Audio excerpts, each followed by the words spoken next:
principio que vamos a ver es el principio de la legalidad. Esta es una pauta básica de nuestro sistema. Y recuerden que ya lo vimos al principio, cuando vimos control de constitucionalidad, tiene antecedentes lejanos en la Carta Magna inglesa, ¿está bien? Y en la Constitución de los Estados Unidos.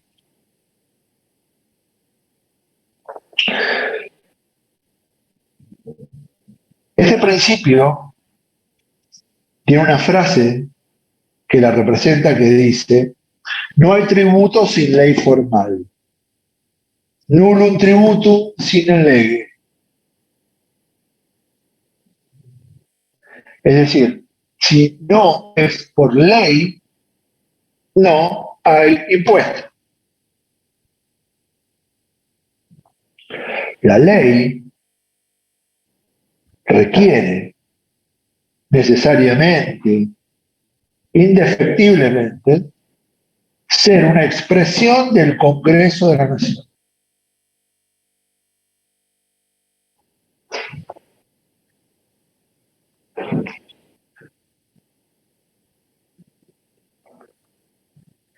La potestad tributaria, la capacidad que tiene el Estado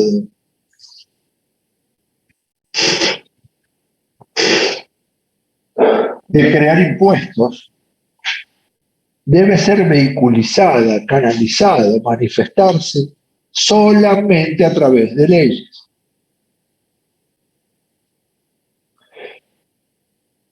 Si no ocurriese el dictado de la ley que declara la necesidad de imponer un tributo o un impuesto a través de una ley del Congreso, esa facultad cambia de carácter y se denomina como una, o podría ser entendida, como dicen algunos autores, como una acción de despojo. Es decir, no está yendo por el canal previsto para poder agarrar algo de nuestro derecho de propiedad, sino nos están sacando algo de nuestro derecho de propiedad. ¿Está bien? O sea, la forma es muy importante. No importa cuánto, no importa qué, no importa a qué, sino el mecanismo es fundamental. Es decir, tiene que ser a través de una ley. El principio de legalidad o de reserva en materia tributaria es absoluto, chicos. No hay excepción alguna.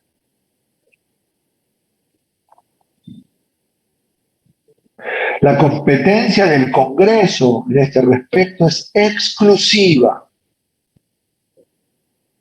y no puede ser ejercida por otro poder ni siquiera en estado de emergencia. Es decir, no puede trasladarse la facultad que tiene el Estado Nacional y el Congreso en particular para hacer impuestos, crear impuestos, reducir, ampliar o lo que fuere, no se puede trasladar a ninguno de los otros dos poderes.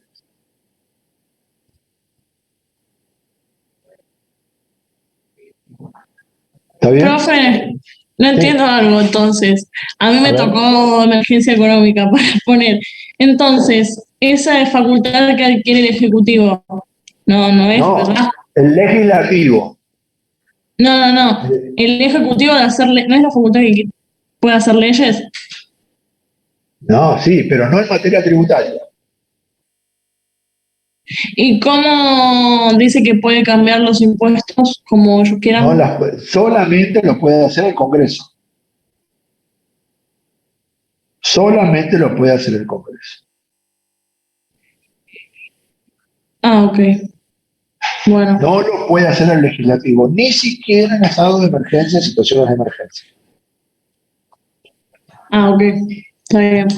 Gracias. O sea, el Congreso puede delegar en el Ejecutivo, delegación legislativa, para que el presidente legisle por un tipo determinado y en una situación determinada y por un tema particular.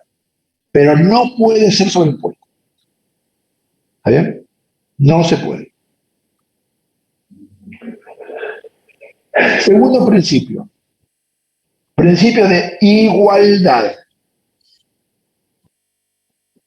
Artículo 16 de la Constitución Nacional. Y dice, la igualdad es la base del impuesto y de las cargas públicas. ¿Está bien? Igualdad es la base del impuesto y de las cargas públicas. A su vez se distingue la igualdad horizontal de la vertical. No es lo mismo ser igualdad así que así. En el plano horizontal,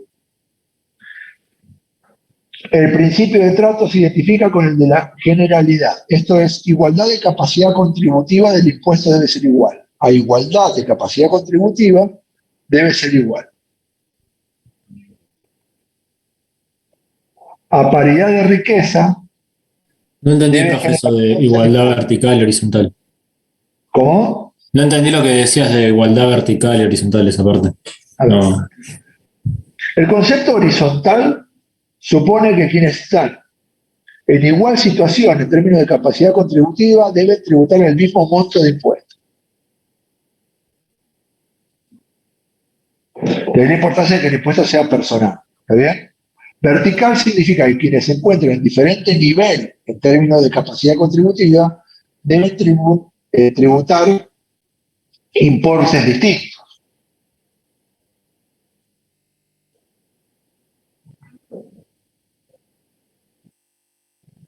Para eso se utilizan las tasas progresivas y las alícuotas. ¿Entienden? Sí, sí. O sea, vertical vendría a ser plano más o menos horizontal y plano vertical. Vertical lo vamos a entender como las categorías de... Exactamente. O sea, vamos a pagar un impuesto a todos los que trabajamos. Si no trabajas, no pagas el impuesto. Vamos a pagar el monotributo, por ejemplo. ¿Quiénes? Todos los trabajadores autónomos pagarán un impuesto único que es un monotributo. Sistema simplificado de impuestos. ¿Estamos de acuerdo? Así. Todos pagamos monotributo. Ahora, sí, ahí con el ejemplo se entendió. Si uno factura más, bueno, no va a pagar igual. Va a pagar más en proporción de lo que paga. Ahora, si alguien no está igual horizontalmente, no va a pagar. Y tampoco va a pagar lo mismo el más bajo de la base que el más alto de esa igualdad vertical. ¿Entienden?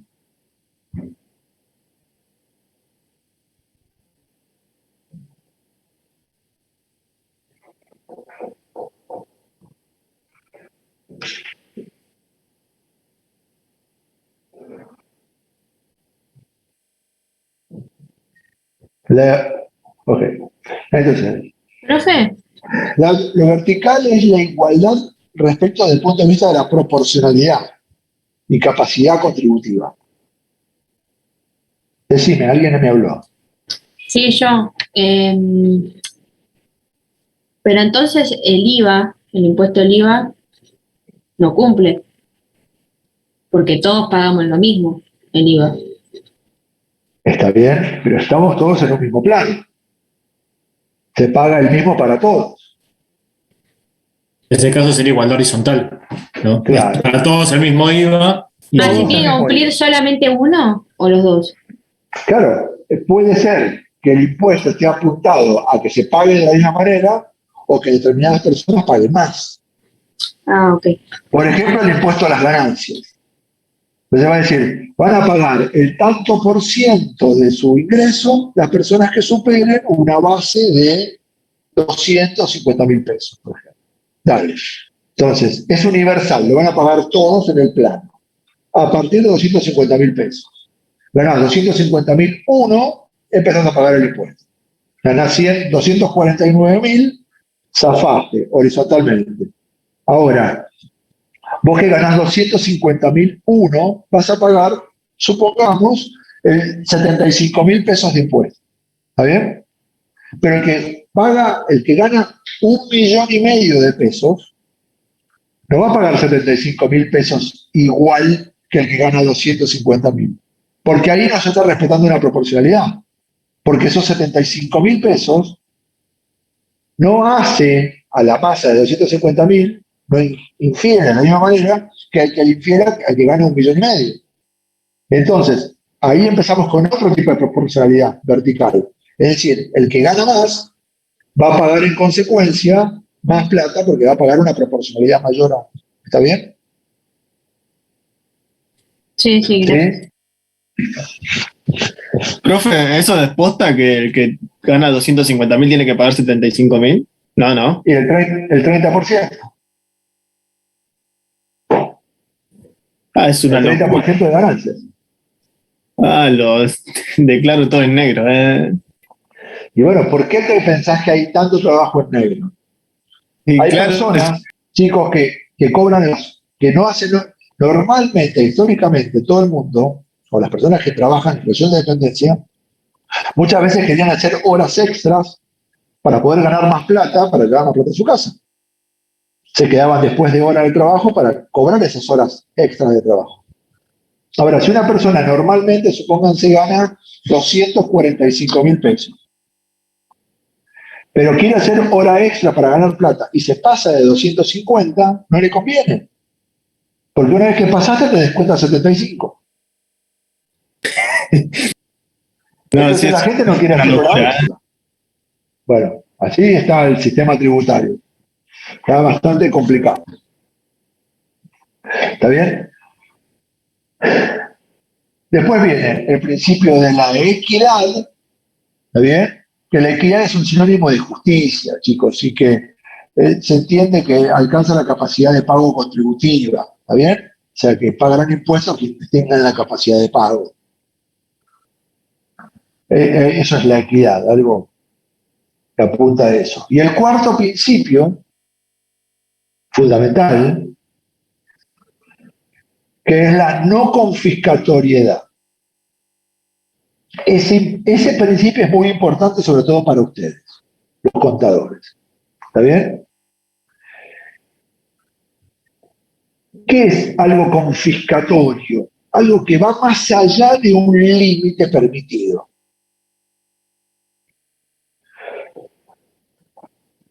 Jurisprudencialmente, se entiende que el límite permitido para el pago de impuestos es algo que debe rondar el 33%. Es decir, si ustedes ganan 100, el máximo permitido de impuesto es el 33%. Ningún impuesto puede ser superior a eso porque sería entendido como confiscatorio. Porque se están quedando con más, con casi todo lo que vos ganás. ¿Entienden? Eso tiene que ver con el respeto de la propiedad privada que está prevista en el artículo 17. Claro, claro, profe, pero siguiendo con lo del impuesto de la ganancia, si con 250.000, ponele que sos clase media y te sacan el 75.000, ya pasás a ser clase baja. Entonces no tiene. Claro, bueno, pero no tiene que ver con eso, sino tiene que ver con cuánto te saco. Ahora, ustedes fíjense lo siguiente. El impuesto a las ganancias te saca el 33% o el 30% de lo que vos ganas. ¿Está bien? Entonces, ganás 250.000, te sacan 75.000 pesos. Ahora, a su vez, todo lo que vos vas a comprar con ese dinero va a estar grabado de qué impuesto. El IVA. Por el IVA. Del IVA. O sea, todo lo que compraste te sacan el 21. ¿Me van siguiendo? Y si tenés algo dentro de la provincia de Buenos Aires, por poner un problema, tratamos que es en la provincia, como la provincia, también tenés que pagar ingresos brutos, que te sacan un 2-3%. Y si vos tenés un cheque, o vos vas a pagar algo con lo que te sobra, a través de un cheque, un cartular, tenés que pagar el impuesto al cheque. Con lo cual, de lo que vas a pagar, también te sacan un proporcional. ¿Entienden? Entonces, empiezan los impuestos a ir comiendo el capital. ¿Entendieron Sí, cómo encima, funciona? lo peor de todo es que $1.000 ahora ya son 220.000 pesos. O sea, si ganás más de $1.000, ya cagaste. Está frito, claro. Lo que pasa es que, recuerden lo que yo les expliqué, el impuesto a las ganancias Estaba previsto para personas que ganaban más de $10.000 en su momento. Estaba pensado para ese tipo de personas. Cuando todos ganaban un promedio 800, 700, $1.000. O sea, era para personas que ganaban 10 veces un salario promedio. O sea, hoy debería estar pensado para personas que ganen más de 1.000.000 de pesos, 1.000.000 y pico de pesos. Pero lo pagan personas que ganan 250.000 pesos, o a partir de 250.000 pesos. ¿Y no se podría declarar inconstitucional? Y está planteado, se ha planteado muchas veces en la constitucionalidad de ese artículo, de ese impuesto, perdón. Pero, ¿se utiliza para qué toda esa suma de dinero? Para solventar gastos del Estado. Sin esos gastos, sin ese ingreso, se desfinancia el Estado, más de lo que está. Entonces, medio compleja la posibilidad de que te den, que te reconozcan que ese impuesto es inconstitucional. Profe, disculpe, ¿el impuesto no es el 35% el de las ganancias actualmente? Sí, puede ser 35, no soy contador. Pues te dije 30. Ah, Ya, bueno, pero entonces está al límite. está al límite de lo Está confiscatorio. un poco arribita del límite.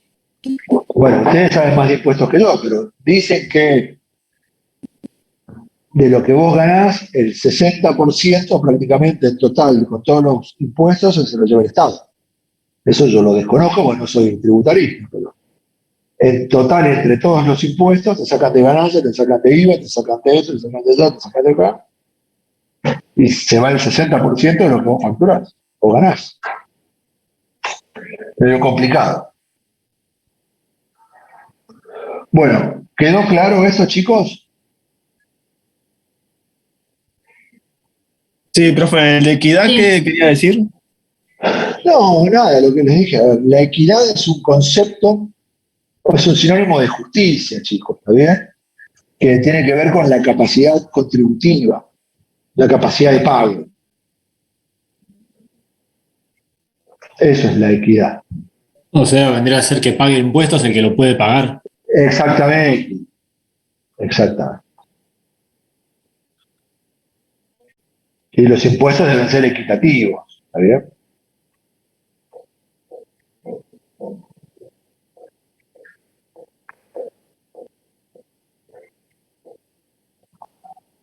¿Está claro hasta acá? Sí, profe. Bien. En el parcial, ¿qué les puedo tomar? A un grupo le voy a tomar los principios tributarios y al otro grupo le voy a tomar clasificación de, de tributos, ¿está bien?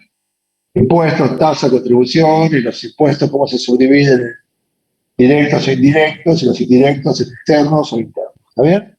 Me explican cada uno de ellos y nada más, con algún ejemplo. Y el otro le voy a tomar seguramente los principios constitucionales, ¿está bien?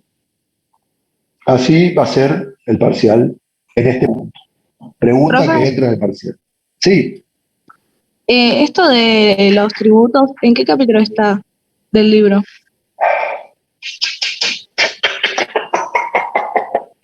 qué buena pregunta. Qué buena pregunta, ya te digo.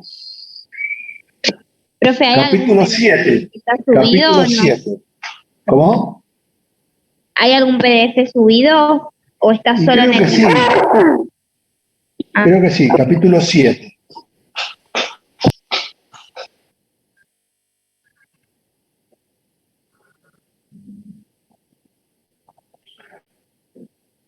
Si no, ¿alguno tiene el libro ahí?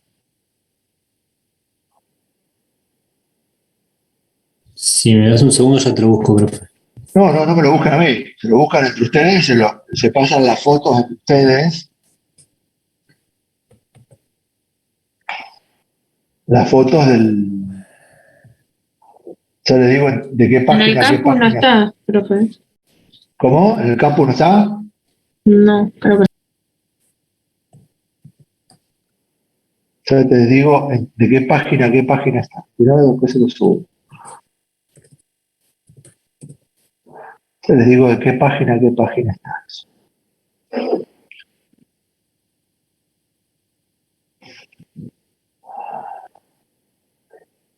de página 94 a la 102 del libro.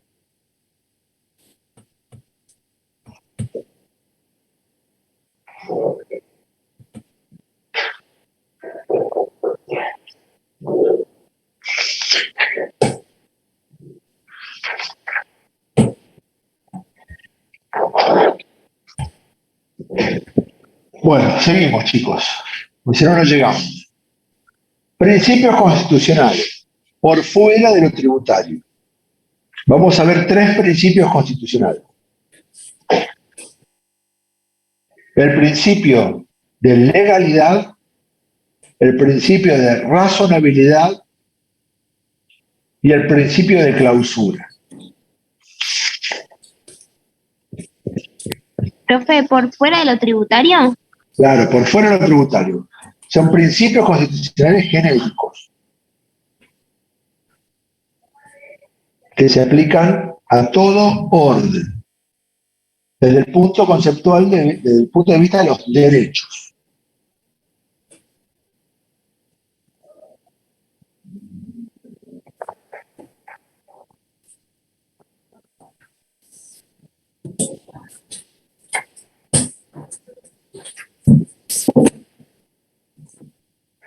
Bueno, el principio de legalidad, chicos, generalmente es fundamental desde el punto de vista del Estado de Derecho. Ya hemos hablado del Estado de Derecho, de la democracia, el Estado de las normas. Y postula, refiere el sometimiento del Estado a la norma jurídica en sentido formal y al ordenamiento jurídico. Es decir, el Estado se somete a la creación de normas. Entonces, ¿podés explicarlo de nuevo que no entendí? El principio de legalidad, a ver si lo entienden así, es que el poder legislativo brinde a los ciudadanos o a los individuos pautas inequívocas de qué cosas están prohibidas y cuáles están permitidas. Y eso surge a consecuencia de qué? A consecuencia del dictado de las normas. Es decir, el Estado somete todo o debe someter todo lo suyo al dictado de leyes, al dictado de normas. Todas las disposiciones estatales deben nacer o darse a conocer a los ciudadanos mediante normas. Eso es lo que se entiende como un ordenamiento jurídico y el punto de vista formal de esos postulados. Es decir, el Estado decide algo, vamos a decidir algo. ¿Cómo se da a conocer? Mediante una norma.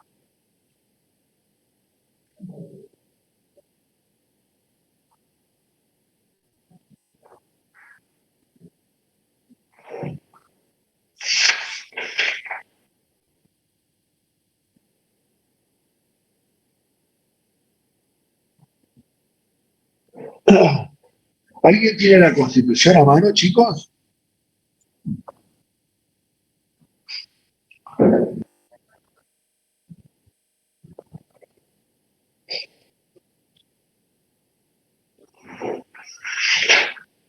¿Hay alguien ahí? Sí, profe. El artículo 19, léeme, por favor.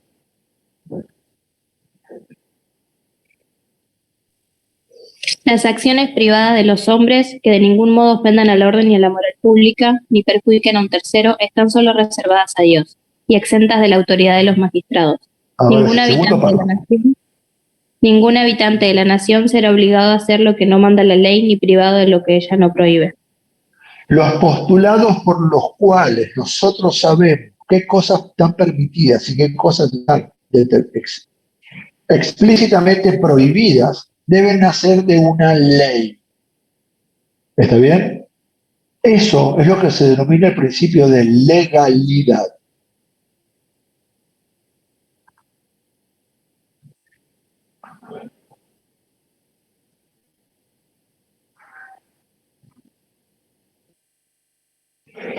Otro de los principios que están directamente vinculados con ese segundo párrafo del artículo 19 es el principio de clausura constitucional. ¿Qué significa esto?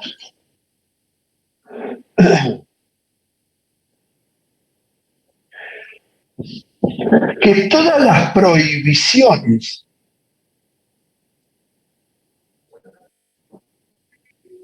al ejercer determinadas acciones o llevar adelante alguna actividad o lo que fuere, deben estar delimitadamente clausuradas, cerradas, para que nosotros sepamos de manera fehaciente y cabal qué cosas no podemos hacer.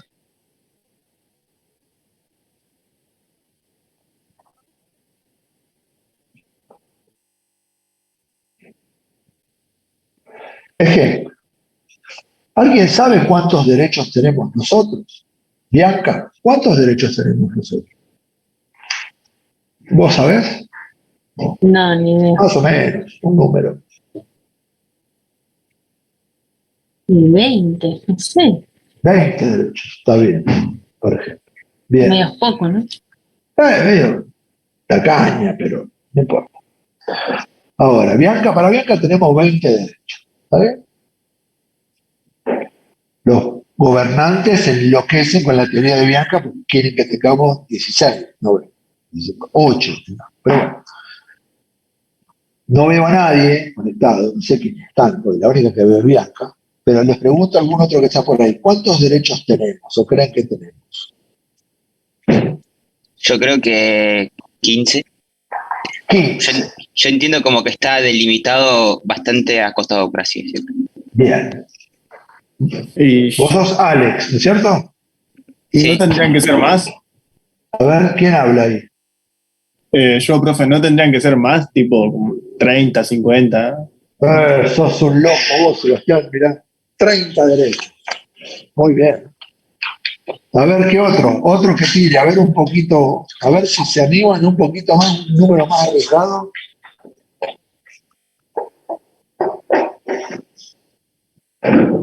Uno más, si no se nos hace tan largo. Bueno, si vamos a arriesgar, vamos a decir 80.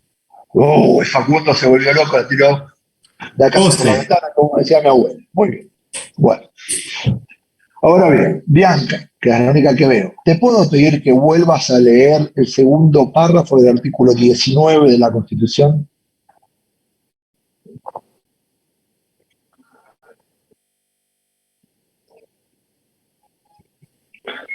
Dice, ningún habitante de la nación será obligado a hacer lo que no mande la ley ni privado de lo que ella no prohíbe. Ninguno estará obligado a hacer lo que no mande la ley, ni privado de lo que ella no prohíbe. Es decir, nosotros, por ley, lo que la ley, leyó Bianca, lo que la ley nos va a decir es qué cosas no podemos hacer.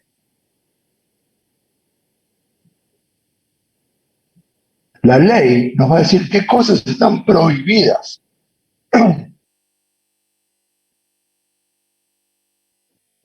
¿Puede que una ley nos habilite a hacer algo? Sí. Y si una ley no refiere nada sobre algo, sobre alguna actividad, ¿significa que está prohibida? Ejemplo, ¿No? pintarse las uñas. ¿Está prohibido en algún lado pintarse las uñas? No. No, ¿Y alguna ley refiere que es obligatorio pintarse las uñas? tampoco. Es decir, ¿tenemos derecho a pintarnos las uñas? Sí, si querés. Si no querés, también está bien.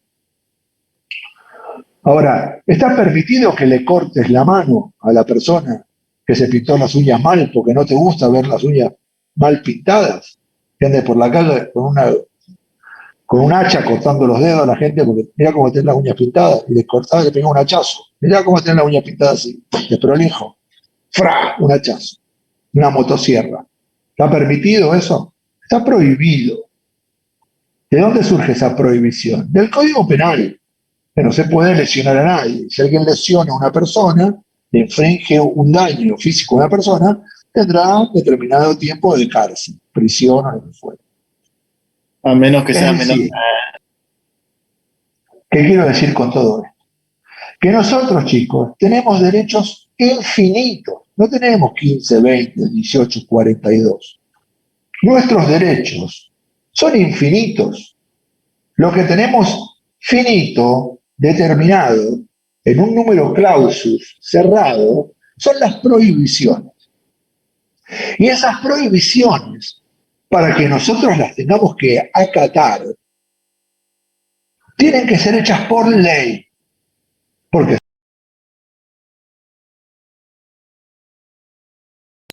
ley, esas prohibiciones, chicos, Profe, se cortó todo lo que dijiste, ¿eh? sí, ya se me entró justo una llamada. Vamos de nuevo. ¿Podemos tener prohibiciones? Sí. Pero para que nosotros acatemos esas prohibiciones, tienen que ser por ley, determinadas por ley. Si no, no tengo por qué respetarlas. No puede venir un fulano, como yo, como el profesor, y decir, chicos, se encuentra prohibido en mi clase que no se pongan la camarita en el Zoom. ¿Está bien? ¿Por qué? Porque a mí se me ocurre que está prohibido. ¿Surge de alguna regulación que esté prohibido que los alumnos no prendan la camarita? No, no surge de una regulación. El profesor le da bronca al profesor que los alumnos no se pongan la camarita como Bianca, y que ponele que le da bronca al profesor que no se pongan la camarita. Pero tampoco los puedo obligar a ustedes, porque para ustedes es un derecho poner o no poner la camarita. ¿Me entienden? ¿Qué significa? Que las cosas que ustedes no pueden hacer tienen que estar debidamente determinadas y expresadas y manifestadas en una norma, en una ley. ¿Eso de qué les va a dar a ustedes? Certidumbre, una pauta inequívoca de qué cosas, qué conductas están permitidas y están prohibidas. Eso se denomina principio de clausura.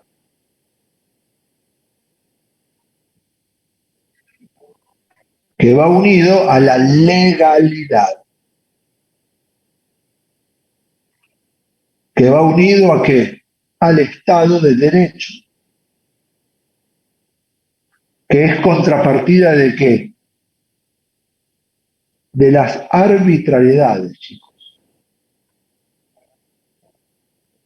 Entonces nosotros, al vivir en un Estado de Derecho, ¿qué conocemos? Las reglas del juego.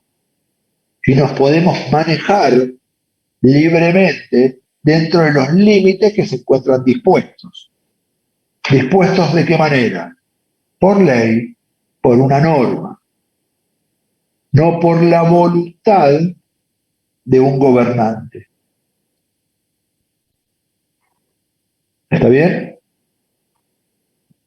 ¿Un gobernante puede tener la voluntad de prohibirnos determinada actividad? Sí. ¿Puede querer hacerlo?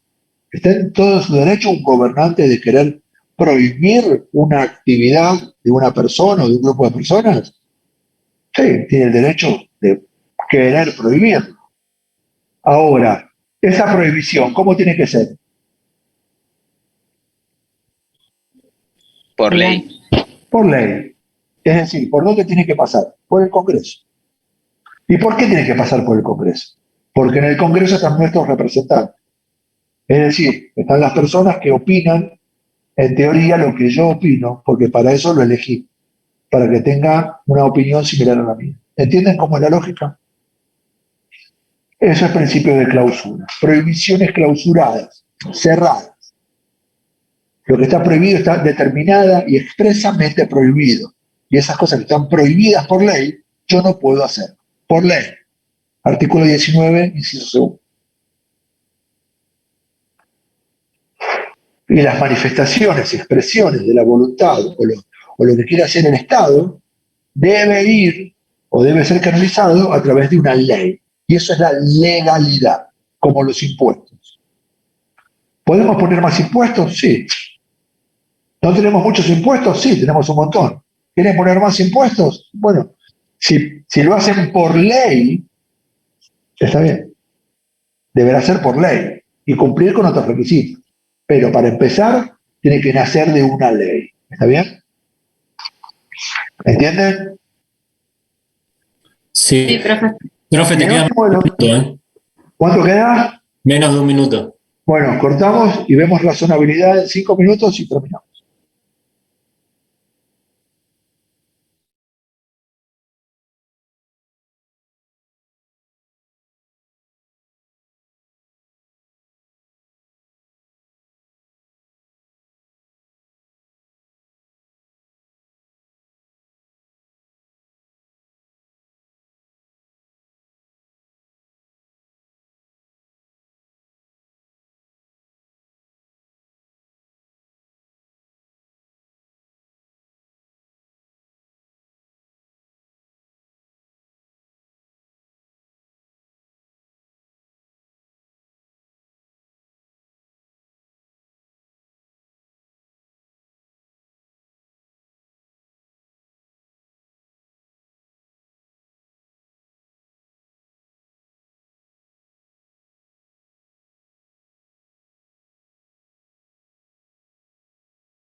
Bueno, último punto.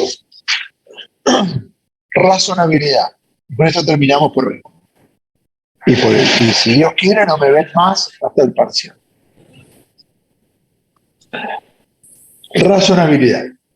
El principio de razonabilidad habla de algo razonable, de la razón.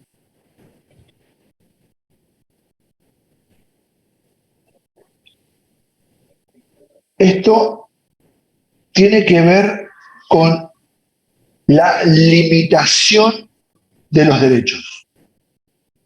La razonabilidad tiene que ver o hace referencia a la forma de limitación de nuestros derechos. En el sistema constitucional, chicos, todo tipo de reglamentación, limitación o imposición tiene que tener una característica, que es lo razonable. ¿Y qué es lo razonable? Es lo contrario a lo irrazonable o a lo arbitrario. ¿Qué es algo arbitrario o irrazonable? Algo que no tiene justificación, que no tiene explicación, que no tiene una motivación justa, lógica.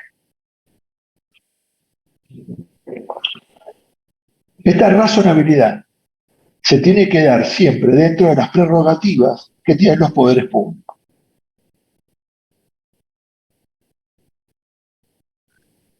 ¿Esto qué significa? Que debe existir un patrón, un criterio, un estándar jurídico que obliga a dar a una ley, a una norma, a los actos estatales, un contenido razonable, un contenido justo, valioso, a modo de que el obligado, los ciudadanos, ¿ven? Cuando hagamos lo que manda la ley, como dijimos recién, o privado de lo que ella prohíbe o determina que no se puede hacer, siempre y cuando el contenido de esa ley sea razonable o justo. Es decir, es la característica, la cualidad que debe tener la norma que nos va a limitar el ejercicio de un derecho. Esa limitación debe ser razonable o justa. Esta restricción de los derechos, chicos, la restricción de los derechos, implica que tiene que ver con hasta dónde limitarlo, pero ¿cuándo? Limitarlo, ¿de qué manera? Y limitarlo, ¿por qué lo vamos a limitar? No de modo arbitrario.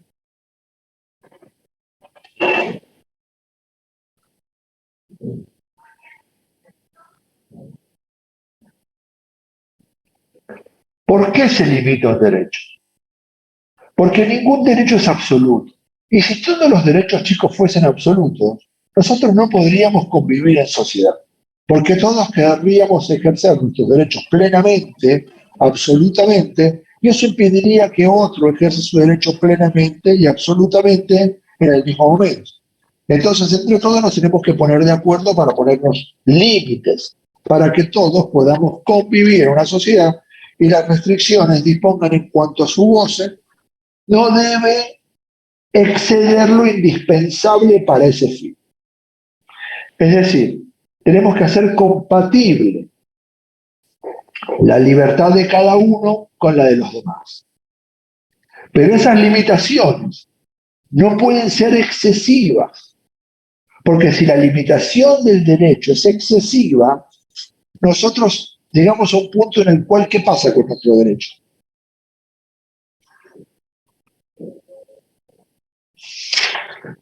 Si vamos a limitar un derecho en forma excesiva, ¿qué pasa con el derecho? ¿Se pierde? Se pierde. Ejemplo, ¿a qué velocidad pueden circular los autos por la calle?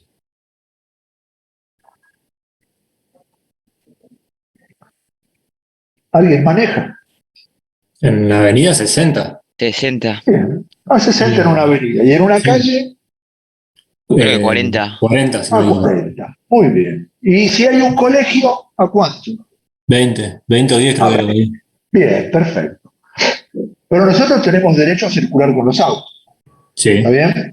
Ahora, le vamos a poner un límite a ese derecho de circular en vehículos y el límite se lo dispone desde qué punto de vista.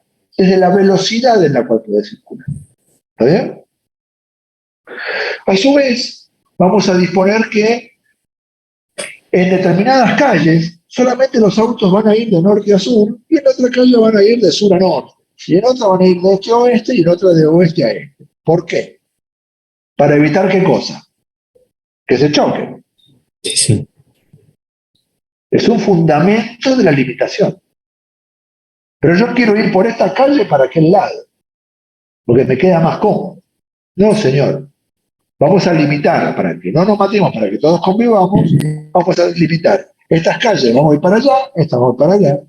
Y a su vez vamos a poner un límite de velocidad. Acá van a andar a 60, acá a 40 y acá a 20. ¿Alguien sabe por qué se ponen las velocidades? ¿Se limitan las velocidades? Para evitar accidentes. Para evitar accidentes. Es decir, ponemos una limitación basada en algo razonable. ¿Qué es lo razonable? Es decir, que si estos locos andan a 180 kilómetros por hora por esta calle, están los chicos en el colegio, lo más probable es que aplasten a todos los chiquitos que van al jardín de infantes y al primario. No frena a nadie. ¿Entienden? Es decir, la reglamentación de los derechos, la limitación de los derechos, tiene un justificativo. Tiene un concepto justo, lógico, no arbitrario. No es porque sí. Es porque para evitar accidentes. ¿Estamos de acuerdo hasta acá? Limitamos nuestros derechos. Ejemplo, el derecho a circular en auto. Ahora, ¿qué pasa si vengo yo y digo, mira, si un auto choca a un chiqui yendo a 20 kilómetros por hora por la puerta de un colegio, llega a pisar a un nene, lo aplasta igual a 20 kilómetros por hora, porque es un auto, es un cuerpo duro, sólido, que lo llega a pisar, un nenito lo aplasta. Vamos a disponer que en la puerta de los colegios se circule a 2 kilómetros por hora, a 2 kilómetros por hora. ¿Tengo argumento para reducir la velocidad? ¿Tengo una justificación para reducir la velocidad? Sí, sí, pero ya es un poco excesivo, ¿no? Pero ya es abusivo, ya es excesivo. ¿Y dónde nos damos cuenta que es excesivo? Porque transitar a 2 kilómetros por hora es imposible. No podés circular a 2 kilómetros por hora. Es decir, tu derecho a circular por esa calle ha sido coartado, ha sido vedado. Entonces, el ejemplo que significa que podemos limitar los derechos, sí. Podemos restringir los derechos, sí. Pero no al límite en el cual esa restricción sea excesiva y nos anule por completo el ejercicio del derecho. ¿Entienden? La razonabilidad, el principio de la razonabilidad, lo encontramos en nuestra Constitución, en el artículo 28. Alguien que lo lea, por favor.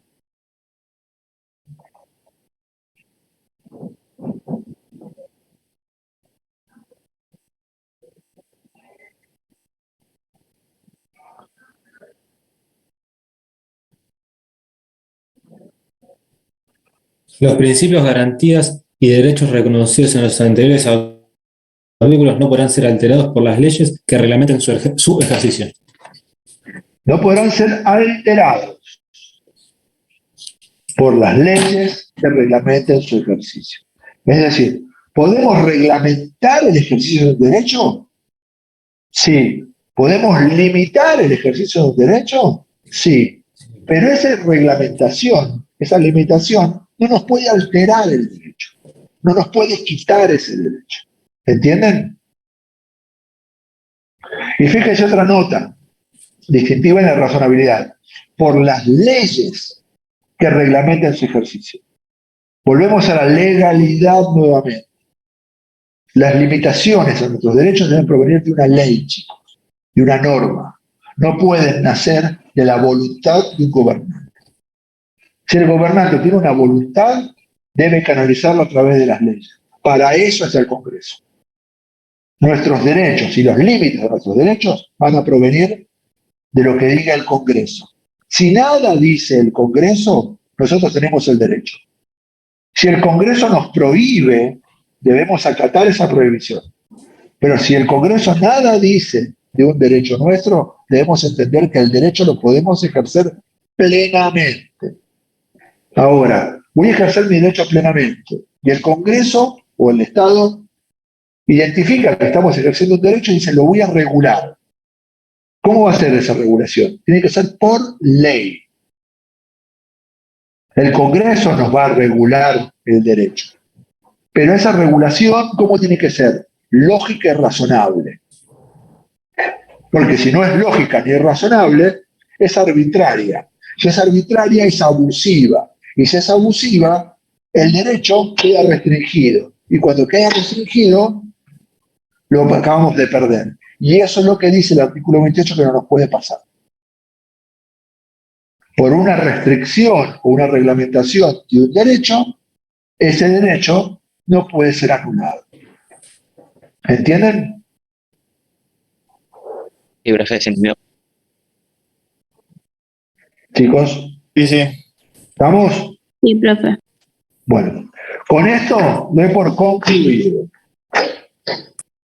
Legalidad, clausura, razonabilidad. Impuestos, poder ejecutivo, poder legislativo, órganos de contralor, que es la AGN, básicamente. ¿Está bien? Creo que habíamos visto el defensor del pueblo también, creo que lo habíamos visto. Y amparo, habeas corpus y habeas data. Amparo individual y amparo colectivo. Habeas corpus, las características del habeas corpus y los distintos tipos de habeas corpus. Cuando vean los tipos de habeas corpus, me ponen un ejemplo, piensen ejemplos. ¿Está bien? La restricción, el habeas corpus clásico, reparador, ¿está bien? El preventivo, el correctivo, el por desaparición forzada de personas, el amparo, el habeas corpus correctivo colectivo, ¿está bien? Todo eso son los temas que van a entrar en el parcial. ¿Alguna duda, chicos? ¿Algo más? No, ¿Te profe. preguntamos por el campus cualquier cosa, profe? ¿Sí? Listo. Buenísimo. Eso. Listo, chicos. Pónganse a estudiar. Profe, yo tengo una consulta. A ver. ¿Vio usted que nos dio el habeas data? Sí. ¿Nos tenemos que aprender toda la ley, los artículos que nos dio, todo? Los artículos que les di son los que entran. Lo que yo quiero de habeas data es que sepan qué es el habeas data, qué bienes jurídicos protege, qué son los datos sensibles y el procedimiento de habeas data. ¿Cuándo hay que intimar? ¿A qué hay que intimar? ¿Qué plazos tienen para responder los bancos de datos? Y si no responden, ¿qué pasa? Se inicia la acción de habeas data. Profe, ¿Dónde se inicia? ¿Ante quién se inicia? ¿Y cuál es el proceso? Es decir, de todo eso son 7 artículos. el tiempo ese que decías para interponer la acción, para pedirle al banco de datos la información, eran 10 Claro, días, puede vos ser. intimás primero al banco de datos para que te informe sobre algo y tienen 10 días para responder. Ah, listo. Quería saber si tenía bien anotados los días. Claro, entonces tienen 10 días, después tienen 5 días para subsanar. Si no responden, tenés el plazo o la acción expedita para iniciar el habeas data. Porque si vos no haces la intimación previa, por carta documento, el juez no te va a recibir el habeas data. Porque te va a decir, previo a todo, mande carta documento a la base de datos, al banco de datos. ¿Está bien? No Sí, podés sí. iniciarla directamente como un amparo, como un habeas corpus. Acá hay que emplazar al banco de datos a que te brinden la información, que te diga qué tiene, qué no tiene, o si ustedes quieren modificar algo, que lo modifique, que lo saque, que lo actualice. Si él no cumple, si el banco de datos no cumple con lo que ustedes le piden, recién ahí tienen la acción de habeas data expedita para iniciar. ¿Está bien? Perfecto, profe. Gracias. Y ahí cuando la inician, dependiendo del grado de conocimiento de la información que ustedes tienen sobre sus datos o que contiene determinada base de datos, es lo que le van a pedir al juez. Si ustedes no tienen conocimiento porque la base de datos nunca les respondió a la intimación, van a iniciar a los fines de que la base de datos les informe lo que tienen sobre ustedes. Y una vez que contesta la base de datos, ahí ustedes tienen 5 días para ampliar la demanda y pedirle al juez lo que ustedes quieran hacer con esa información. Si es que la saquen, que la actualicen, que la modifiquen o que la pongan en privado. ¿Está bien? Ok. Bueno, chicos, cualquier duda me mandan por el campus. No me manden el jueves a la noche. ¿Está bien? Por favor. Pónganse a estudiar antes. Bueno, les dejo un Gracias, saludo. profe.